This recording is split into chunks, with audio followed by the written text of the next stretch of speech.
Before I get into the video, I wanted to give a big thanks to everyone who supported me along the way in my storytelling adventures, whether through my website, Quips from the Quiver, or through our social media groups. Without your support, none of this would be possible. Thank you. And without further ado, your story. Let me tell you a tale. A tale passed down from generation to generation, passed down from kings to their children, and from masters to their apprentices. A tale of beauty and light. But not every part of the tale is beautiful. There are times when the golden thread of the story becomes gray and ugly. Many tears are shed before the tale is told, yet the tale is not a sad one. At the end, it is a message of hope, a message of life. Long ago, in an ancient time and in an ancient land, there lived a spirit of light. Every day, from dawn until sundown, the spirit took wing, swooping gracefully through the skies and dazzling the creatures below with gleams of sunlight that shimmered and danced around the spirit's form. Before long, men were drawn to the land, for in those days, all men loved the light and cherished it dearly in their hearts. Flocks of people came from the world over and built their homes and farms in the sun-blessed land. It made the spirit glad to see that those who loved the light so much came to dwell in this land. Every day, as it danced through the breeze, it loved to see the children play, the men work and sing, and the women gather in friendship. The land was truly filled with light and joy. But as you well know, no pure light can exist untouched by the dark forever. The day came when certain men of the city wished to keep the light for themselves alone, and devised to capture the spirit. After many days of planning, the men sprung their trap, and the spirit of light was captured. It saddened the spirit to see that greed had grown in the hearts of men, and so, with one final act, the spirit ensured that the light would always belong to all. Glowing with an intensity that it never had before, the spirit transformed itself into a small gem, smooth and round. The stone was warm to the touch and clear, save where the glow of a red-orange flame gleamed in the center, dancing through the stone just as the spirit had danced through the sky for so many days. As the spirit shone forth the light of its transformation, the wicked men tried to shield their eyes, but for them, it was too late. The men would go on to live the rest of their lives in the dark, blinded by the very light they sought to take as their own. Fleeing justice, the men stumbled from the land, never to see or be seen again. And so, the land was changed. No longer did the spirit wing its flights. Instead, the spirit's stone was kept safely in the king's court, lest any should ever think of taking the light for themselves anymore. To honor the light and joy that the spirit continued to bring to the land through the stone, a celebration was made. Once a year, on the summer solstice, the brightest day of the year, banners, kites, and all manner of flying things were sent into the skies to remember the flight that the spirit once made. It was on such a day as this that two young boys were about to alter the course of destiny. Eldion, your kite is sagging again. Here, let me help you. Thank you, Ladis, but I think it's going to be just fine. But Eldion, you're about to hit that other kid's kite. I said it's fine! Hey! Told you so. You're lucky Gregor isn't here this year. Remember when your kite hit him in the face last year? Please don't remind me. It hurt to sit down for weeks after that. You know, it wouldn't kill you to take my advice sometimes. I guess that'd make one of us. I mean, just because I'm younger doesn't mean... Oh, wait, what do you mean that'd make one of us? Boys, there you are. You brought your lunch for the three of us. Say, Eldion, your kite is sagging a little. Why don't you give it a little more slack before you hit that other kite, eh? I'm afraid it's already too late for that, Sire. In fact, with the way he's been flying it, you'd think it was a competition to see whose kite can stay in one piece the longest. It sounds about right. Say, remember last year when he hit Gregor right in the face? Okay, I get it. I'm reeling it back in. Oh, come now, Eldion. Don't be so sore. At least, don't be as sore as your rear was last year. It's fine, Sire. I'm not terribly good at flying this anyway. Besides, I was starting to get hungry. What did you bring? Well, let's see. A few loaves of flatbread, some of last year's jam. The flask of the finest water this side of the river, Ignabel. Thank you, Sire. Perhaps I was a little hungry. I apologize for my irritability. All is forgiven, brother. Not to you, to him. Come now, boys. Let's take a moment to eat, shall we? The Vigil of Light, the day was called. As the three ate, they watched the sun steadily sink beneath the hills of the distant west. One by one, the men, women, and children took leave of the plains to return home. But not our three. They stayed till just the very last rays of light were able to be seen over the crests of the hills. You know, boys, every vigil has been much brighter since I've been able to celebrate with the two of you. Syed, you are too kind. But of course. Oh, don't be so conceited, ladies, even if it is in jest. Not very becoming of a young warrior, but it is true. I remember sitting in these same fields with your father year after year. You do remind me so much of him. Which reminds me. At the last vigil your father and I were together, he gave me something. Something he wanted to pass on to the two of you. I think even then he knew he would not get the chance. He was a very special man indeed. Before I give them to you, however, he wanted to make sure I read this to you. Is that a letter from our father? It is indeed.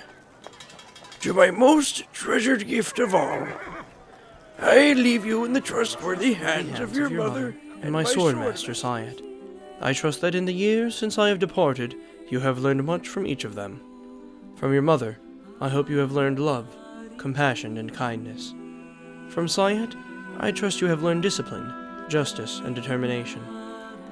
I have known no greater pain than to leave those whom I love the most.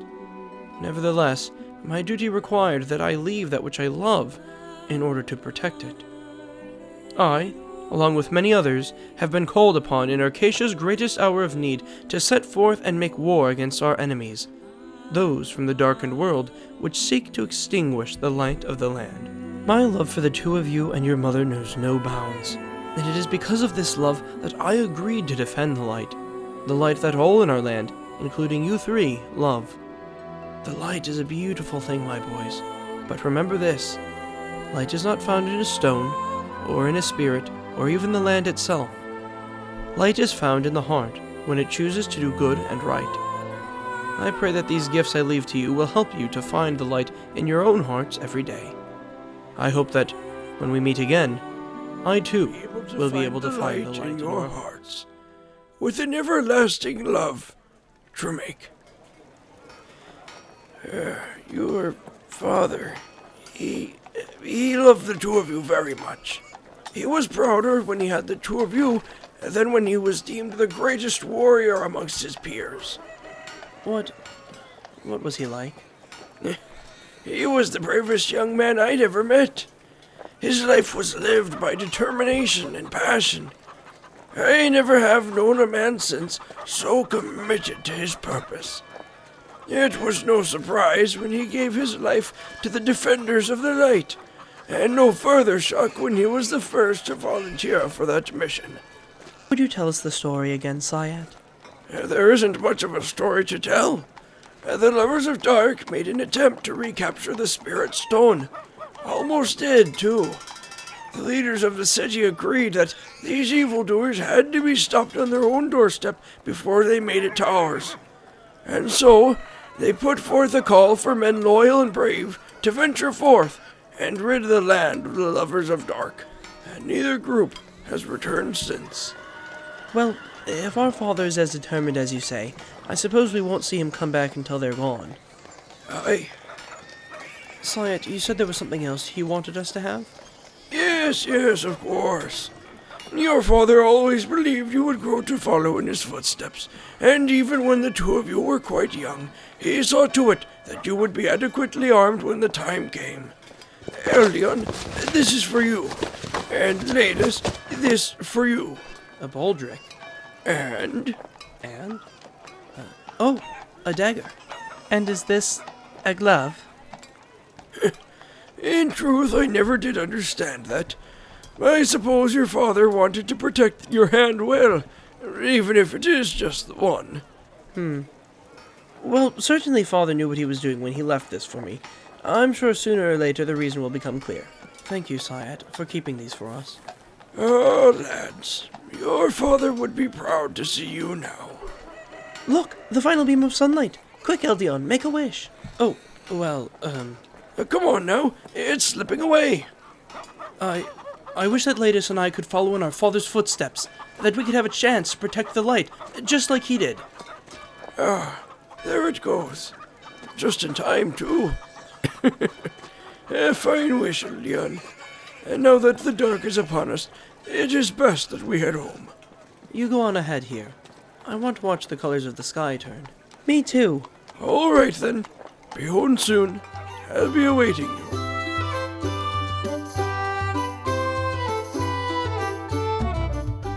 I can't believe that this fits perfectly. And look at this. The edge is honed to a glista. Mine fits too. Like a glove. Ladus, your ability to laugh about anything is a mystery. Well, one of us has to be the funny one, and it certainly isn't you. That was uncalled for. Still, it is a little disappointing. Well, look on the bright side. At least next time you pick a fight with a pane of glass, you can let him have it without fearing for cuts. Okay, I stand corrected. Maybe, in a pinch, you could be the funny one. Wait, Ladus, do you hear that? I heard it when you said it. No! Listen, do you hear that sound? Like a child crying out. No, wait. Yes, I hear it too. Oh, I wish Syat were still here. We wished for a chance to be brave like our father. Maybe this is it. Come on. It's coming from the Tanners district. If we hurry, we should be able to catch up to them. But why would a child run through the Tanners district? The stench is so foul there. And besides, every child is warned to stay away from there. I don't know. You don't think they're in trouble, do you? I hope not. We need to hurry. That sounds like the mayor's daughter. Why would she be out here? That's her, all right. Maribel, what are you doing out here all alone? Who's supposed to be watching you? Now, isn't that an interesting question? Ah! You startled me. I didn't see you there. With those black robes and hood, you blended into the shadows. Never mind that. Your question was a good one. Who is supposed to be watching her? The Tanner's district is no place for a child at night. Here, don't touch her. Ah, Cord, you worry too much. See, she's fine. What did you call me? Eldion. Oh, my mistake.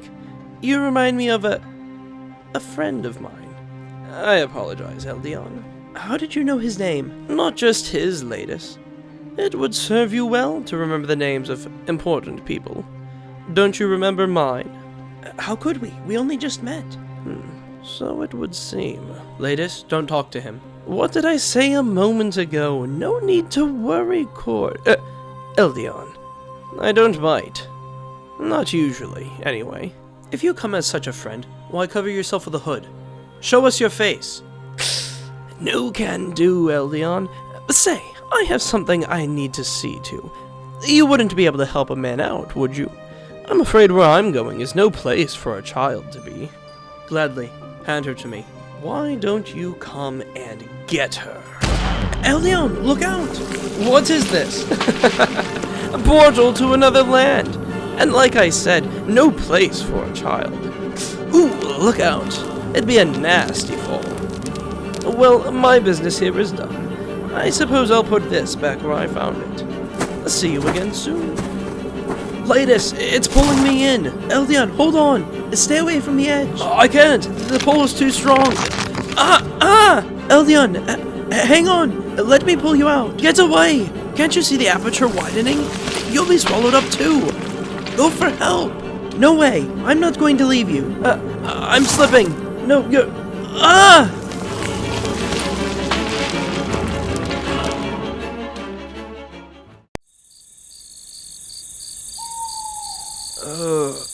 Where are we? Pain City, I think. You're sitting on my leg. Do you see that light in the distance? Maybe it's a house? Let's head that way. Maybe we'll meet someone who can help us figure out a way back to the city. Little did the two of them know then what lay in store for them. Many things were about to change, both in their lives and in the world about them. But for now, We leave our two young heroes, lost and in an unfamiliar land.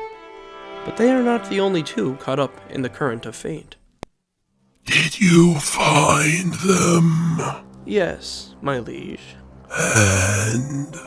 They were sent to the outer land, just as you requested. Good. Keep an eye on them, and your past offenses may yet be forgiven. Thank you, my liege. Is there something you are neglecting to tell me? No, my liege. Do you wish for forgiveness, or to be plunged deeper into iniquity? Very well. I, may have mentioned a name to one of the boys? Whose? Cords, your greatness, but... Imbecile! Do you not understand what a slip-up? Please, my liege, relax. They were far too focused on our little diversion to be able to recall such a simple detail as that. Pray that you are right. In the meantime, there is other work to be done. Alert the others. It is high time we get a taste of what the sons of Tremake are capable of. Indeed, my liege. It shall be done.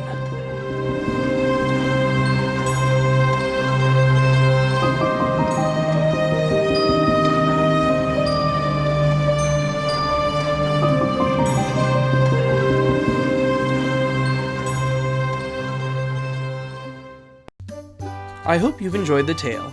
If you want to see more like it, be sure to check out our official website, www.quipsfromthequiver.com, link in the description. We have bi-weekly uploads of engaging, entertaining, and edifying stories to encourage, uplift, and inspire. If you've enjoyed this story, please be sure to like and subscribe. It's absolutely free and helps out a ton. Plus, it's cheaper than donating and helps us just as much. Be sure to stay inspired.